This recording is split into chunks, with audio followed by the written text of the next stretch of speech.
is there anything on the table yet? So ang lumalabas sa opinion ni Professor Antonio Contreras ay ex or former VP Lenny versus VP Sara.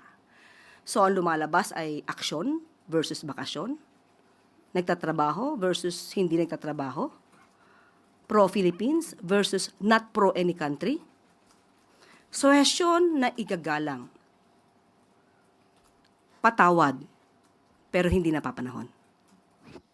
And may reaction po ba ang palasyo sa opinion ni Prof. Contreras na the Dutertes are in panic mode? That's why the Vice President made an early announcement to run for 2028.